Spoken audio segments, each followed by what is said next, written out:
Welcome to the deep dive. Today, we are opening up a file on one of the most, well, stunningly swift rises and just heartbreakingly dramatic implosions in modern R&B history. Right. We're talking about the trio known as City High.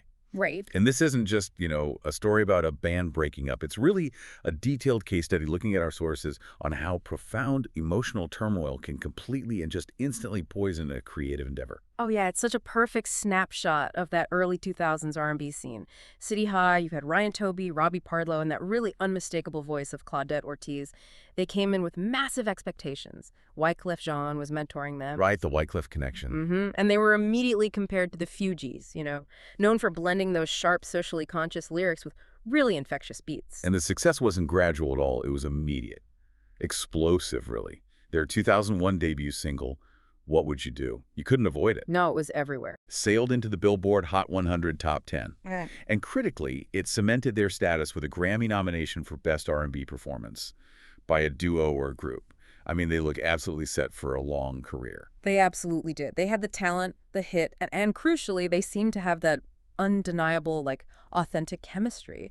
But the sources really reveal that the very personal bonds that created that initial chemistry, they became the toxic source of their downfall. So, okay, our mission for this deep dive is pretty clear then. We're tracing the specific, and it was hyper-accelerated, timeline of the internal love triangle that sparked all the turmoil.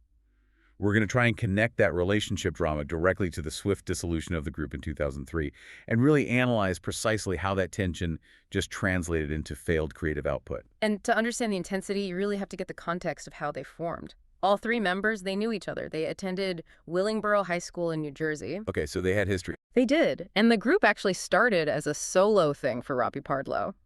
But when producers got involved, they made what turned out to be a brilliant move, adding Claudette Ortiz.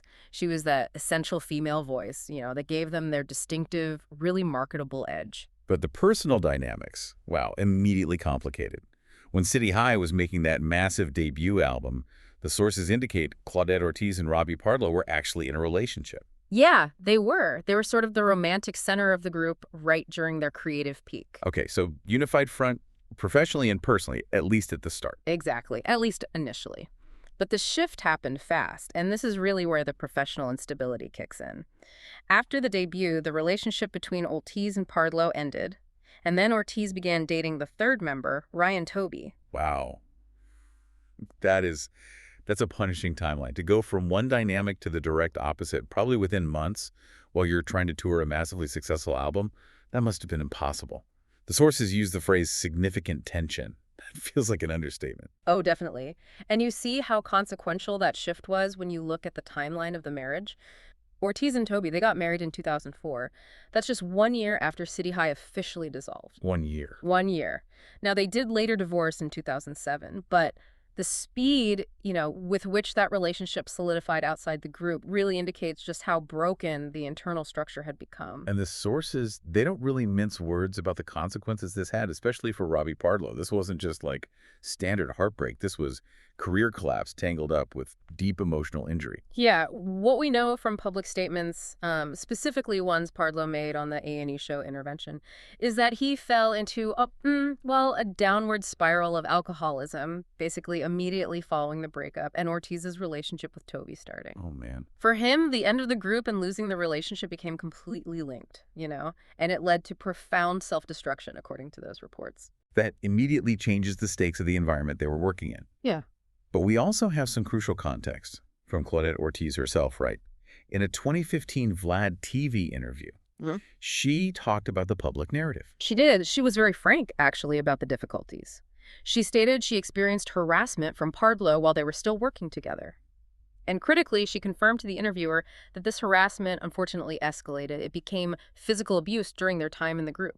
Wow. Okay. That piece of information completely changes the context of the tension inside City High. It takes it from, simple professional conflict or awkwardness to a completely poisoned and, frankly, dangerous working environment. Absolutely. And while confirming those deeply painful details, she did add that she had forgiven him. She contextualized it, saying the incident occurred long ago. They're all young. But regardless of forgiveness, the working relationship was just permanently damaged by conflict, alleged abuse, betrayal, the whole thing. Right.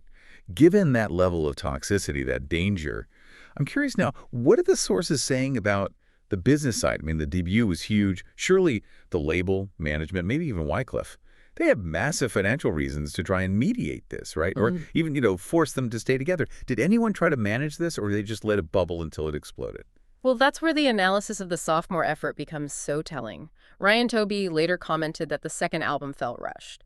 And that's usually a direct sign of management pushing to capitalize on the debut before the momentum or the group itself just completely faltered. They needed that follow-up hit fast. Immediately. So it looks like the label prioritized production speed over, mental health or any kind of a emotional resolution. Yeah, the tracks. And Toby specifically pointed to the turmoil in the group as the thing that directly affected the overall vibe and chemistry. The sources suggest that by rushing the process, the label pretty much ensured the internal trauma was immediately reflected in the, poor quality of the material, and that contributed directly to the second album's catastrophic commercial failure compared to the debut. So connecting the dots, the sources explicitly state that the combination, romantic complications, interpersonal conflicts, the resulting tension, maybe abuse, it just made it impossible for the group to keep functioning as a cohesive unit. The foundation, the trust, collaboration, it was just gone. Eradicated. And the result was the official disbandment in 2003. The drama just completely took precedence over the artistry. It swallowed it whole. Okay, so let's really dive into the core of this deep dive then. How did this intense, toxic drama translate directly into failed music? Because it's not just about failing to sell records, it's about the inherent quality suffering. Right. Oh, definitely. You can see such a stark contrast when you compare the output from the two different relationship eras. During that initial period, when Ortiz and Pardlo were dating, the sources note the group had strong cohesion, natural chemistry, Right. and this translated directly into authentic storytelling. I mean, think about what would you do? It was so emotionally compelling because the members could actually tap into that vulnerability and trust with each other. That emotional honesty, that's what listeners connect to instantly and deeply. But then once the dynamic shifted, that required professional vulnerability just evaporated. The emotional fallout, as the sources call it, created an atmosphere of tension, resentment. I mean, you simply cannot sustain the ability to create deeply collaborative music, which needs you to share lyrical themes, build harmonies, rely on each other when you've lost all trust and emotional openness. It sounds like they couldn't even stand to be in the same room, let alone weave their souls together creatively. The difficulty of that collaboration is really fascinating when you think about it. Imagine trying to write a vulnerable song about relationships, or even just stand shoulder to shoulder on stage next to someone who you are currently involved in this high conflict, high stakes personal drama with. Yeah, I think we often overlook how much performance art relies on a shared emotional reality. And when that reality is fractured by alleged abuse and just immense resentment, the resulting art almost has to feel hollow. That's precisely what the sources indicate happened. The sophomore effort failed because the forced collaboration between ex-lovers and the new couple created an artificial, strained quality in their music.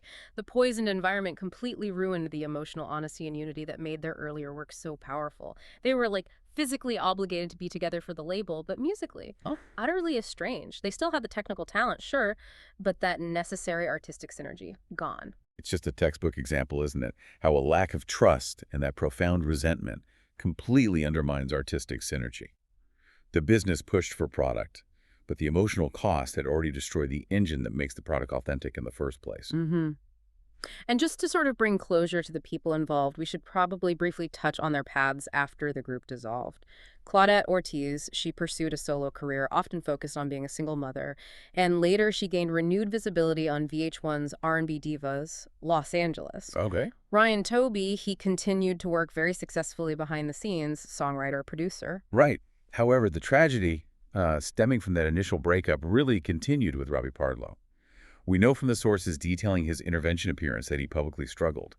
The substance abuse issues that apparently began during the group's dissolution, they continued. And tragically, he passed away in July 2024. He was only 46. It's incredibly sad. The whole City High saga, it's just far more than mere celebrity gossip, isn't it? It's really a profound cautionary tale about intertwining professional ambition with personal instability, especially at such a high-pressure level.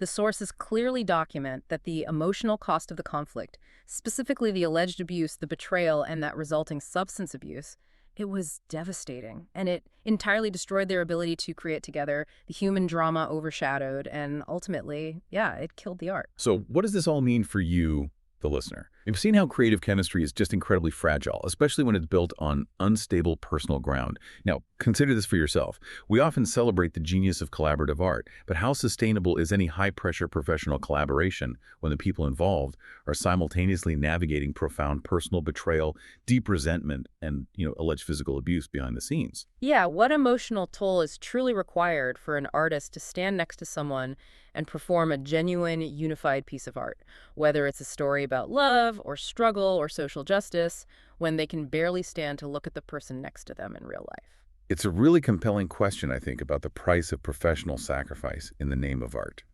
We definitely encourage you to explore the sources we mentioned, especially that Vlad TV interview with Claudette Ortiz and the public coverage of Robbie Pardlow's difficult journey, to further understand the intense human drama that was really underpinning the music of City High.